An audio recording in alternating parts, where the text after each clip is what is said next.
มึงสุงขาหมอกหอมเขามิงกลาบาฉันจะมาหมอกหอมบาฉันสาฉันสกเบียวอสีสิงกันนี่เดียนเลยเจอโซไลบาเลยฉัน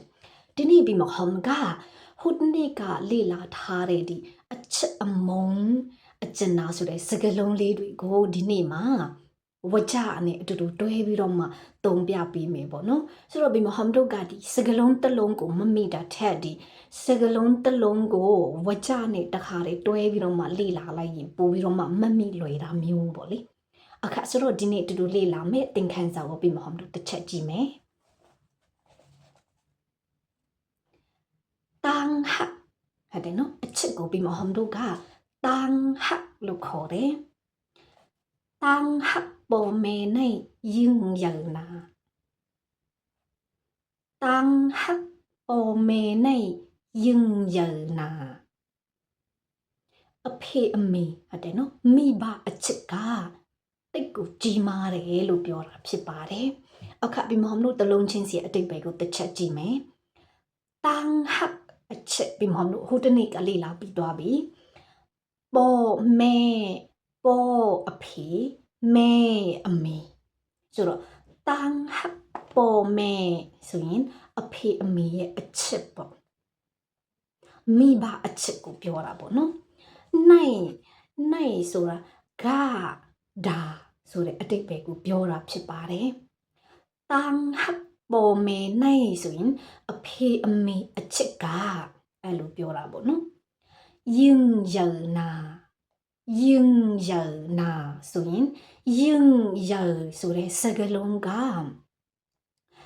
ကြီးမားတာခံနာတာကိုပြောတာဖြစ်ပါတယ်။ဥပမာပြီးမဟုတ်တို့ရတလုံးထိုက်တုံးရင်ကြီးတာဥမာတတိကကြီးတယ်လို့အဲ့လိုမျိုးပေါ့နော်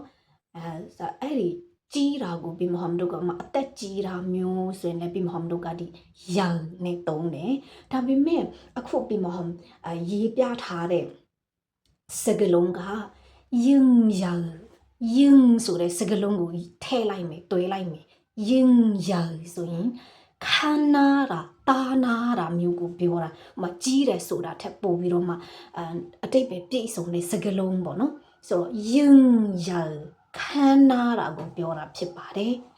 နာဆိုတာအယံတအားအလွန်ဆိုတဲ့စကားလုံးပါဆိုရင်ယင်းနာဆိုရင်တိတ်ကိုခန္နာတယ်တိတ်ကိုကြီးမားတယ်လို့ပြောတာပါတန်ဟပ်ပေါ်မေနဲ့ယင်းနာမိဘအချစ်ကတိတ်ကိုခံနာတယ်တိတ်ကိုကြီးမားတယ်လို့ပြောတာပါဆိုတော့အနောက်မှာပြီးမဟမ်တို့ကခါဆိုတဲ့စကားလုံးထည့်ပေးလိုက်ရုံပဲတန်ဟပ်ပေါ်မဲနဲ့ယင်းနာခါတန်ဟပ်ပေါ်မဲနဲ့ယင်းနာခါနောက်ထပ်ဝကြတဲ့ကြောင့်ကိုပြီးမဟမ်တို့ကြည့်မယ်ปีน้องกันในโลหมอหักหอมกันค่ะอ๋อปีน้องกันในโลหมอหักหอมกันค่ะอ๋อโอเคပြီးမှမလို့အတိတ်ပဲကိုကြည့်မယ်ปีน้องဆိုတာမောင်နှမတွေဆွေမျိုးတွေကိုပြီးမှမလို့ကปีน้องလို့ခေါ်တယ်တလုံးရှင်းစီကိုပြီးမှမလို့အတိတ်ပဲကြည့်မယ်ဆိုရင်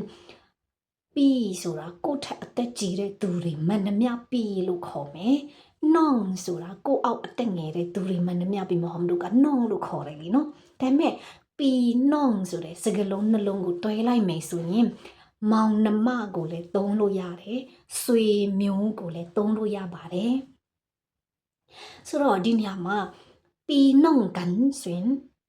မောင်နှမတွေလို့ပြောတာ။အမျိုးတွေအဲ့လိုမျိုးပေါ့နော်။ဆိုဒီညမှာปีน้องกันในမောင်နှမဆိုတာဟုတ်တယ်နော်မောင်နှမတွေကအဲ့လိုမျိုးပြောတာဖြစ်ပါတယ်နိုင်ဆိုတာကဒါဟုတ်တယ်နော်ဒီဆိုတဲ့စကားလုံးကဆိုတဲ့စကားလုံးကိုလည်းသုံးလို့ရတယ်လို့ဆိုတာဆိုတဲ့အတိတ်ပဲကိုလည်းယူလို့ရတယ်ပေါ့နော်ဒီညမှာปีน้องกันในမောင်နှမတွေဆိုတာမောင်နှမတွေကလို့ပြောထားတာဖြစ်ပါတယ်လိုဆိုတာလိုအပ်တယ်မောဆိုတာတတ်တာ ဒီမောဆိုတဲ့စကားလုံးတစ်လုံးထဲကဒီတိတယ်တတ်တယ်ဟုတ်တယ်နော်အဲ့ဒီတတ်တယ်ဆိုတဲ့အတိတ်ဘယ်ကိုလဲယူတယ်မောဆရာဝန်တွေကိုလည်းပြီးမှမတော့မောလို့တစ်ခါလေးကျအတူကောက်လေးနဲ့သုံးတာမျိုးတွေရှိတယ်ပေါ့နော်ဒီနေရာမှာကျတော့တတ်တယ်ဆိုတဲ့အတိတ်ပဲပါလို့မောဆိုတော့တတ်ဖို့လိုအပ်တယ်ပေါ့အဲ့နော်အသိပညာအတတ်ပညာတစ်ခုခုတတ်ဖို့လိုတယ်လို့ပြောတာဟုတ်တယ်နော်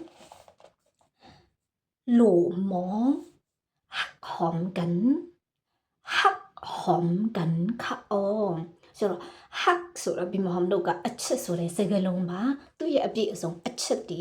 တန်း hack လို့ဒီမှာहमတို့ပြောတယ်လीနော်ဆိုတော့ဒီနေရာမှာဒီမှာहमတို့ကချစ်တာဆိုတော့ hack တလုံးထဲပဲသုံးတယ်ဟုတ်တယ်နော် hack hom ဒီနှလုံးစလုံးဒီစကားလုံးနှလုံးကလေ hack ဆိုရင်ချစ်တာ hom ဆိုတဲ့အဓိပ္ပာယ်ကမွေးတာဟုတ်တယ်နော်အနက်မွေးတာမျိုးဟုတ်တယ်နော်အဲ့လိုမျိုးပြီးမှ हम တို့က hom လို့ခေါ်တယ်ဆိုတော့ဒါပေမဲ့ဒီနေရာမှာ hack နဲ့တွဲလိုက်တယ် hack hom ဆိုရင်ချစ်ခင်တာကိုပြောတာပါဟုတ်တယ်နော်ဆိုတော့ hack hom ကန်ချစ်ခင်ကြတယ်လို့ပြောတာကန်ဆိုတာကြတယ်ဆိုတဲ့အတိတ်ပဲအတူတူအဲ့လိုပုံစံမျိုး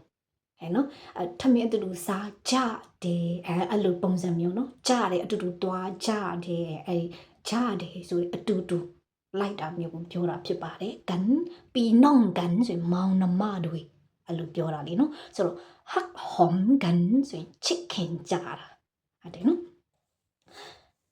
လိုမော hắc hom ကန်ခါအောလိုမော hắc hom ကန်ခါအောချစ်ခင်တတ်ကြဖို့လိုအပ်တယ်လို့ပြောတာပီနုံကန်နိုင်မောင်နှမတွေဆိုတာကလိုမောဟတ်ဟောမ်ကန်ခါအောချစ်ခင်တတ်ဖို့လိုအပ်ပါတယ်လို့ပြောတာဖြစ်ပါတယ်အခါဆိုတော့ဒီနေ့ပြီးမှ हम တို့ကဝကြနှစ်ကြောင်းကိုတူတူလေ့လာသွားတာဖြစ်ပါတယ်တစ်ချက်ပြန်ပြီးတော့မှလေ့ကျင့်မယ်တန်းဟတ်ပေါ်မေနေရင်ရနာပြီးမှအတန်ထပ်တာကိုတစ်ချက်တိချကြည့်မယ်ရင်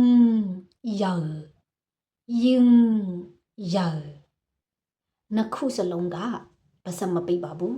ဟုတ်တယ်နော်ရင်ကြီးမားတာခမ်းနားတာတာနာတာရင်တန်းဟတ်ပေါ်မေနေရင်နာမိဘတို့ရဲ့အချစ်ကတိတ်ကိုခမ်းနားတယ်လို့ပြောထားတာဖြစ်ပါတယ်နောက်ထပ်တစ်ကြောင်းထပ်လေ့လာမယ်ပြန်လေ့ကျင့်တာပေါ့နော်ปีน่องกันในโหลหมอหักหอมกันค่ะอ๋อปีน่องกันในโหลหมอหักหอมกันค่ะอ๋อမောင်နှမတွေကချစ်ခင်တတ်ကြဖို့လိုအပ်ပါတယ်လို့ပြောထားတာဖြစ်ပါတယ်။အခါဒီနေ့ပြီးမှမလို့လေ့လာသွားတယ်ဒီဝကြနှစ်ကြောင်းပေါ့နော်။အချစ်ဆိုတဲ့စကားလုံးနဲ့ဒီဝကြလောက်ပြထားတာဖြစ်ပါတယ်။အသုံးဝင်လိမ့်မယ်လို့လည်းယုံကြည်ပါတယ်။အခါဆွေးနွေးပြီးမှမလို့နောက်ထပ်ရှမ်းစကားပြောသင်ခန်းစာအတင်နဲ့အတူတူပြန်တွေ့ကြမယ်။